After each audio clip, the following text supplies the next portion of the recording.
Print ಮೀಡಿಯಾದ ವರದಿಗಾರರಿಗೆ ಮತ್ತು ದೃಶ್ಯ ಮಾಧ್ಯಮದ ಎಲ್ಲ ವರದಿಗಾರರಿಗೆ ಜಿಲ್ಲಾ ಕಾಂಗ್ರೆಸ್ ಕಾರ್ಯಾಲಯದ ವತಿಯಿಂದ ನಿಮ್ಮೆಲ್ಲರಿಗೂ ಕೂಡ ತುಂಬ ಹೃದಯದ ಸ್ವಾಗತವನ್ನು ಬಯಸ್ತೇನೆ. ಇವತ್ತು ಈ ಗೋಷ್ಠಿಯಲ್ಲಿ ಉಪಸ್ಥಿತರಿರ್ತಕ್ಕಂಥ ನಮ್ಮ ಕಾಂಗ್ರೆಸ್ ಪಕ್ಷದ ಹಿರಿಯ ಮುಖಂಡರು ಮತ್ತು ನಮ್ಮ 2018ರ ನಮ್ಮ ಪಕ್ಷದ ಅಭ್ಯರ್ಥಿಗಳಾಗಿರ್ತಕ್ಕಂಥ ಸನ್ಮಾನ್ಯ ಹಮೀದ್ ಮುಷ್ರಿಫ್ರವರೇ, ಜಿಲ್ಲಾ ಕಾಂಗ್ರೆಸ್ ಪಕ್ಷದ ಉಪಾಧ್ಯಕ್ಷ ಆಗಿರ್ತಕ್ಕಂಥ ಗಂಗಾಧರ್ ಸಂಬನ್ನಿಯವರೇ, ನಾಮನಿರ್ದೇಶಿತ ಪುರಸಭೆಯ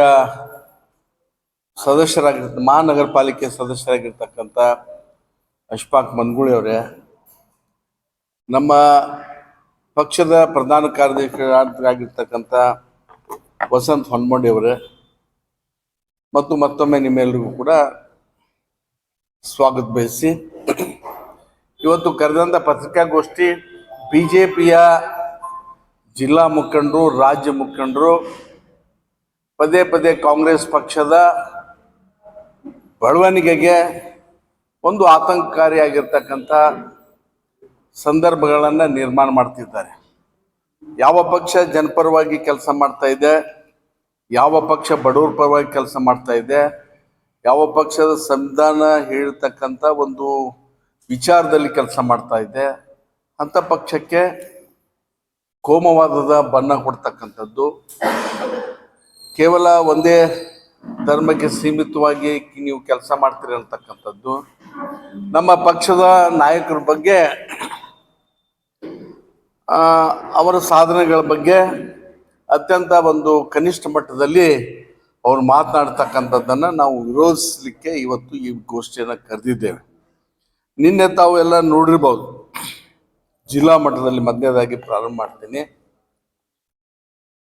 ನಮ್ಮ ಏನು ಜಿಲ್ಲಾ ಬಿಜೆಪಿ ಅಧ್ಯಕ್ಷ ಆಗಿರ್ತಕ್ಕಂಥ ಅಂಗಡಿ ಅವರು ಮತ್ತು ಅವರ ಗೆಳೆಯರು ಕೂಡ ನಿನ್ನೆ ಅವರ ಕಾರ್ಯಾಲಯದಲ್ಲಿ ಗೋಷ್ಠಿಯನ್ನು ಕರೆದು ಕಾಂಗ್ರೆಸ್ ಪಕ್ಷದ ಮೇಲೆ, ವಿಶೇಷವಾಗಿ ನಮ್ಮೆಲ್ಲರ ಪಕ್ಷದ ನಮ್ಮ ಜಿಲ್ಲೆಯ ಮತ್ತು ರಾಜ್ಯ ನಾಯಕರಾಗಿರ್ತಕ್ಕಂಥ ಸನ್ಮಾನ್ಯ MB ಪಾಟೀಲ್ ಸಾಹೇಬ್ರ ಬಗ್ಗೆ ಭಾಳ ಹಗುರವಾಗಿರ್ತಕ್ಕಂಥ ಮಾತುಗಳನ್ನು ಹೇಳಿದ್ದಾರೆ.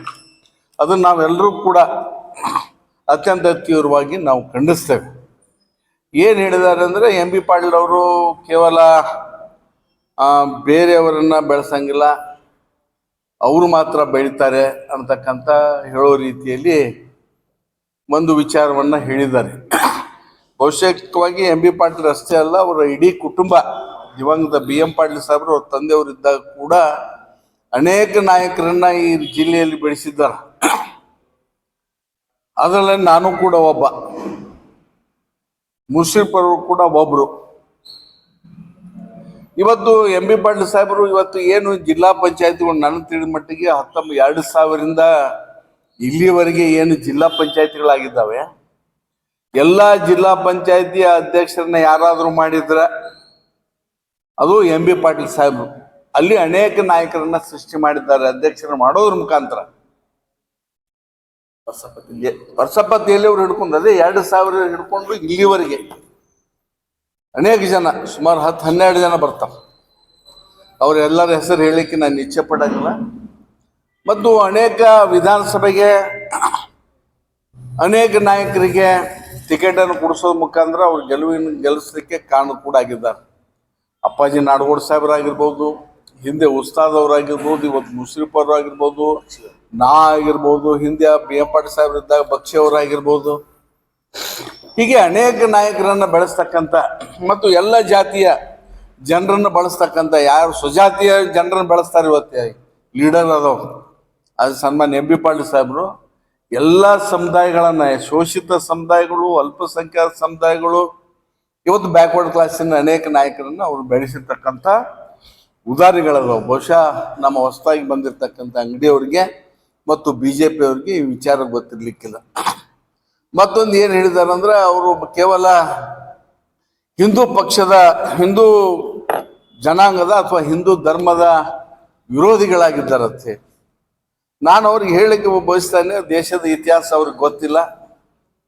ಸಂವಿಧಾನ ಏನು ಹೇಳ್ತಾ ಇದೆಯಾ ಅಂದ್ರೆ, ಎಲ್ಲ ಧರ್ಮ, ಜಾತಿ, ಜನಾಂಗಗಳನ್ನ ಕರೆದುಕೊಂಡು ಹೋಗಬೇಕು ಅಂತ ಹೇಳಿ ಸಂವಿಧಾನದ ಪೀಠಿಕೆಯಲ್ಲಿ ಹೇಳ್ತಾ ಇದೆ. ಸಂವಿಧಾನದ ಪ್ರತಿಜ್ಞೆಯನ್ನು ಕೂಡ ಹಾಗೆ ತೆಗೆದುಕೊಳ್ತಾ ಇದ್ದೇವೆ. ಎಲ್ಲರನ್ನ ಕರ್ಕೊಂಡು ಹೋಗ್ತೀವಿ ನಾವು. ಕೇವಲ ಹಿಂದೂಗಳನ್ನಲ್ಲ, ಮುಸ್ಲಿಮ್ನಲ್ಲ, ಈ ದೇಶದಲ್ಲಿರ್ತಕ್ಕಂಥ ಎಲ್ಲ ಧರ್ಮಗಳು, ಕ್ರೈಸ್ತ ಆಗಿರ್ಬೋದು, ಬೌದ್ಧ ಆಗಿರ್ಬೋದು, ಮುಸ್ಲಿಂ ಆಗಿರ್ಬೋದು, ಹಿಂದೂ ಆಗಿರ್ಬೋದು, ಪಾರ್ಸಿ ಆಗಿರ್ಬೋದು, ಈ ಎಲ್ಲ ಧರ್ಮಗಳನ್ನು ನಾವು ಜನರನ್ನ ಪ್ರೀತಿ ವಿಶ್ವಾಸದಿಂದ ನಾವು ಅವರಿಗೆ ಸಮಾನ ಅವಕಾಶಗಳನ್ನು ಕೊಡೋದ್ ಮುಖಾಂತರ ಬದ್ಧ ದೇಶವನ್ನು ಕಟ್ತಕ್ಕಂಥ ಒಂದು ಭದ್ರ ಬುನಾದಿಯನ್ನು ಹಾಕ್ತೇವೆ, ಸಂವಿಧಾನದ ಆಶಯಗಳನ್ನು ಈಡೇರಿಸ್ತೇವೆ ಅಂತಕ್ಕಂಥದ್ದೇ ಕಾಂಗ್ರೆಸ್ಸಿನ ಒಂದು ಸದಾಶಯ. ಇದು ಇಲ್ಲಿಗೆ ನಾನು ಸೀಮಿತಗೊಳಿಸಿ, ಇವತ್ತು ಈ ರಾಜ್ಯದಲ್ಲಿ, ಇವತ್ತು ನಾವು ಮೊನ್ನೆ ಗುಲ್ಬರ್ಗಾದಲ್ಲಿ ಬಿಜೆಪಿಯ ಎಲ್ಲ ನಾಯಕರು ಕೂಡ ಒಬ್ಬ ಮಂತ್ರಿಗಳ ವಿರುದ್ಧ ಪ್ರತಿಭಟನೆಯನ್ನು ಮಾಡಿದ್ರು. ಒಂದ್ಸಲ ಅಲ್ಲ, ಸನ್ಮಾನ್ಯ ಪ್ರಿಯಾಂಕಾ ಖರ್ಗೆ ಅವರ ವಿರುದ್ಧ 4 ಸಲ, ಈ 2 ವರ್ಷದಲ್ಲಿ 4. ಎಂ ಬಿ ಪಾಟೀಲ್ ಸಾಹೇಬರು ಯಾರಿಗೆ ಬಳಸಿಲ್ಲ ಅಂತಾರೆ. ಎಲ್ಲಾರು ನಮ್ಗೆ ಬಳಸ್ಯಾರ. ಎಲ್ಲ ಜಾತಿಯವ್ರದ್ದು ಕೆಲಸ ಮಾಡ್ತಾರೆ. ಯಾವ ಜಾತಿಯವರು ಅವ್ರದ್ದು ಎಲ್ಲಾರು ಕೆಲಸ ಮಾಡ್ತಾರೆ. ಬಿ ಜೆ ಪಿ ಅವ್ರಂಗೆ ನಾವು ಒಬ್ರಿಗೆ ಮಾಡ್ತೀವಿ ಒಬ್ರಿಗೆ ಬಿಡಂಗಿಲ್ಲ ಅಂತ ಹೇಳಂಗಿಲ್ಲ. ಇದು ನಮ್ಮ ಪಾರ್ಟಿದು, ಕಾಂಗ್ರೆಸ್ ಪಾರ್ಟಿದು ಕೆಲಸ ಅದ. ಮತ್ತು ನಮ್ಮ ಎಂ ಬಿ ಪಾಟೀಲ್ ಸಾಹೇಬರು ಕೆಲಸ ಮಾಡ್ತಾರೆ. ನೀರಾವರಿ ಕೆಲಸ ಮಾಡ್ಯಾರ. ಇಷ್ಟು ನಮ್ಮ ಕಾಂಗ್ರೆಸ್ ಪಾರ್ಟಿ 5 ಗ್ಯಾರಂಟಿ ಕೊಟ್ಟು ಈಗ 6ನೇ ಗ್ಯಾರಂಟಿನೂ ಕೊಡ್ತು. 6ನೇ ಗ್ಯಾರಂಟಿ ಎಲ್ಲಾರ್ಗ ಹಕ್ಕುಪತ್ರ, ಎಲ್ಲ ತಾಂಡಗಳೊಳಗೆ, ಎಲ್ಲ ದೊಡ್ಡಿಗಳೊಳಗೆ, ಗೌ ಠಾಣಗಳೊಳಗೆ ಎಲ್ಲಾರ್ಗ ಹಕ್ಕುಪತ್ರ ಕೊಡೋದು ಕೆಲಸ ಮಾಡ್ಲಾಕತ್ತೈತಿ. ಸರ್ವೆ ಮಾಡ್ಲಿಕ್ಕತ್ತಾರ. ಈಗ ನಮ್ಮ ಬಿಜಾಪುರ್ನು ಸಿಟಿದ್ನು ಮಾಡಂತ ನಾವು ಮನವಿ ಮಾಡೀವಿ. ಮತ್ತು ನಮ್ಮ ಸಿಟಿದ್ನು ಸರ್ವೆ ನಡೆದೈತಿ. ಸಿಟಿದೊಳಗೆ ಖಾಜಾಮಿನ್ ದರ್ಗಾ ಅದ, ತಕಯ್ಯ ಅದ, ಇಬ್ರಾಂಪುರ್ ಅದ, ಹರನ್ಶಿಕಾರಿ ಓಣಿ ಅದ, ಭಾಟ್ರ ಓಣಿ ಅದ, ಮತ್ತು ಮನ್ಗೋಳಿ ಅಕ್ಷಿ ಅದ. ಅವ್ರಿಗೆ ಹಕ್ಕುಪತ್ರ ಕೊಡ್ರಂತ ನಾವು ಸಾಹೇಬರು ನಮ್ಗೆ ಕೊಡಿಸೋದು ಸರ್ವೆ ಮಾಡಿ ಕೊಡ್ರಿ ಅಂತನೂ ಹೇಳ್ಯಾರ. ಎಲ್ಲ ನಮ್ಮ ಕಾಂಗ್ರೆಸ್ ಪಾರ್ಟಿ ಕೆಲಸ ಮಾಡ್ಲಾಕತ್ತೈತಿ. ಬಿ ಜೆ ಪಿ ಅವರು ಎಂ ಬಿ ಪಾಟೀಲ್ ಸಾಹೇಬ್ರು ಏನು ಮಾಡ್ಯಾರ, ಇಷ್ಟು ನೀರಾವರಿ ಮಾಡ್ಯಾರ, ಇಷ್ಟು ಕೆಲಸ ಮಾಡ್ತಾರೆ. ಕಾಯಂ ನಮ್ಮ ಪಾರ್ಟಿ ಕೆಲಸ ಮಾಡ್ಕೊತದ. ಇದು ನಮ್ಮ ಪಾರ್ಟಿ ಪೂರಾ ಎಲ್ಲ ಜಾತಾತೀತ ಎಲ್ಲಾರು ಕೆಲಸ ಮಾಡ್ತೈತಿ. ನಮ್ಮ ಪಾರ್ಟಿ ಏನೂ ಬರಲಿ ಅದಕ್ಕೆ ಏನು ಹೇಳ್ತಾರ ಆ ಕೆಲಸ ಮಾಡಿಕೊಡ್ತಾರ ನಮ್ಮ ಪಾರ್ಟಿಯವರು. ಕೇಳ್ಬೋದು ಸರ್. ಏನು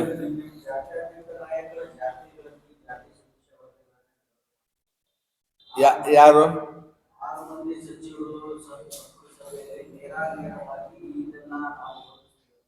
ಹೇಳಿ ನಮ್ಮ ಪಕ್ಷದ ಅಖಿಲ ಭಾರತ ಕಾಂಗ್ರೆಸ್ ಸಮ್ಮೇಳನ ಏನು ಗುಜರಾತ್ನಲ್ಲಿ ಆಯ್ತು, ಅಲ್ಲಿ ಒಂದು ನಿರ್ಣಯವನ್ನು ತೆಗೆದುಕೊಂಡಿದೆ. ಆ ನಿರ್ಣಯಕ್ಕೆ ಪ್ರತಿಯೊಬ್ಬ ಕಾಂಗ್ರೆಸ್ಸಿಗೂ ಕೂಡ ಬದ್ಧ ಆಗಬೇಕು ಅಂತ ಹೇಳಿ ನಾನು ಘಂಟಾಘೋಷವಾಗಿ ಈ ನಿಮ್ಮ ಮಾಧ್ಯಮ ಮುಖಾಂತರ ಹೇಳಲಿಕ್ಕೆ ಬಯಸ್ತಾ ಇದ್ದೇನೆ. ಮತ್ತು ಅಂಥವ್ರ ಮೇಲೆ ನಮ್ಮ ವರಿಷ್ಠರು ಕ್ರಮ ಕೈಗೊಳ್ಬೇಕು, ಅದನ್ನು ನಾನು ಕೂಡ ಹೇಳ್ತೇನೆ. ಅಲ್ಲ, ಬ್ಯಾಡ ಅಂತ ಹೇಳಿಲ್ಲ ನಾನು. ತಮಗೆ ತಪ್ಪು ತಿಳುವಳಿಕೆ ಆಗಿದೆ. ಸಭೆ ಆಯ್ತು, ಕೆಲವು ಜನ ಬರೆದು ಕೊಟ್ಟರು. ಏನು ಬರೆದು ಕೊಟ್ಟಾರಂದ್ರ, ಈ ಏನು ಸರ್ವೆ ಆಗಿದೆ, ಹಿಂದೆ ಕಾಂತರಾಜ್ ಆಯೋಗ ಸರ್ವೆ ಮಾಡಿದೆ. ಏನು ಹಿಂದೆ ನಮ್ಮ ಜಯಪ್ರಕಾಶ್ ಹೆಗಡೆ ಅವರು ಹಿಂದೆ, ಅದ್ರ ಹಿಂದೆ ಇನ್ನೊಬ್ರು ಇದ್ರು ಮಾಡಿದಾರ. ಅದು ಕ್ರಮಬದ್ಧವಾಗಿಲ್ಲ, ಮನೆ ಮನೆಗೆ ಹೋಗಿ ಮಾಡಿರ್ತಕ್ಕಂಥ ಸರ್ವೆ ಅಲ್ಲ. ಅದಕ್ಕೆ ಪುನರ್ ಸರ್ವೆ ಮಾಡ್ರಿ, ನಮ್ದೇನು ತಕರಾರಿಲ್ಲ, ಜಾರಿ ಮಾಡ್ಲಿಕ್ಕೆ ವಿನ ಬರೆದು ಕೊಟ್ಟಿರಿ ವಿನ ಇದು ಜಾರಿ ಆಗಬಾರ್ದು ಅಂತ ಹೇಳಿ ಯಾರು ಹೇಳಿಲ್ಲ. ಸಮ್ಮತಿ ಇಲ್ಲ ಅಂತ ಯಾರು ಹೇಳಿಲ್ಲ. ಈಗ ಸಮ್ಮತಿ ಇಲ್ಲ ಅಂತ ಹೇಳಿದವರು ಎಲ್ಲ ಕಾಂಗ್ರೆಸ್ನ ಭಾಳ ಕಷ್ಟ ಇದೆ.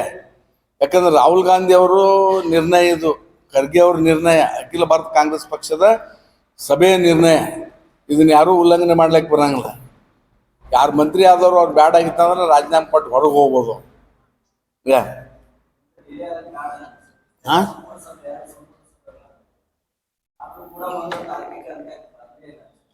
ಇಲ್ಲ ಆಗ್ತಾ ಇದೆ. ಯಾಕಂದ್ರೆ ಭಾಳ ಟ್ವಿಸ್ಟ್ ಇದೆ ನೋಡಿ. ಇದು ನಾವು ಜಾತ್ಯತೀತ, ನೀವು ಆಫ್ ದಿ ರೆಕಾರ್ಡ್ ಹೇಳಿದ್ ದಯವಿಟ್ಟು ನೀವು ಏನು ರೆಕಾರ್ಡ್ ಮಾಡ್ಬೇಡಿ ಪ್ಲೀಸ್.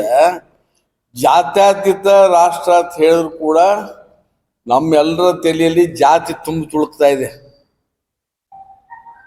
ನಾವು ಜಾತಿಯನ್ನು ಸುಲಭವಾಗಿ ಬಿಟ್ಟುಕೊಡ್ಲಿಕ್ಕೆ ಸಾಧ್ಯ ಇಲ್ಲ. ನೀವು ಯಾವ್ಯಾವ ಹಿಂದೆ ಆಯೋಗಗಳು ಜಾರಿ ಆದವು ಇಲ್ಲಿ ಸುಲಭವಾಗಿ ಆಗಿಲ್ಲ, ಯಾರೂ ಒಪ್ಕೊಳ್ಳಿಲ್ಲ.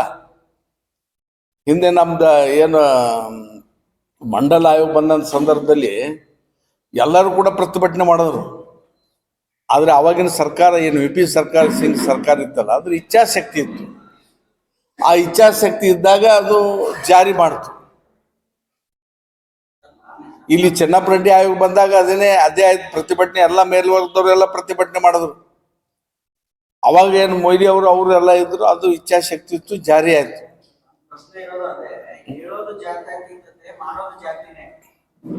ಅದು ಆಗಬಾರ್ದು ಅನ್ನೋದೇ ನಮ್ಮ ಪಕ್ಷದ ತೀರ್ಮಾನ. ನೋಡಿ, ಬಹಿರಂಗವಾಗಿ ಒಪ್ಪಂಗಿಲ್ಲ ತನ್ನವ್ರು. ಆದ್ರೆ ನನ್ನ ತಿಳುವಳಿಕೆ ಯಾರು ಹಂಗೆ ಹೇಳಿಲ್ಲ. ಬಟ್ ಹಂಗೆ ಯಾರಾದ್ರೂ ಹೇಳ್ತಿದ್ರ ಪುನರ್ಜಾತಿಗೆ ಗಣತಿನೇ ಸಂಪೂರ್ಣವಾಗಿ ವಿರೋಧ ಮಾಡ್ತೀವಿ ಅಂತ ಹೇಳಿದ್ರೆ ಅವ್ರು ರಾಜೀವ್ ಗಾಂಧಿ ತೀರ್ಮಾನಕ್ಕೆ ಅವರೆಲ್ಲ ಬದ್ಧರಾಗಿರ್ಬೇಕು.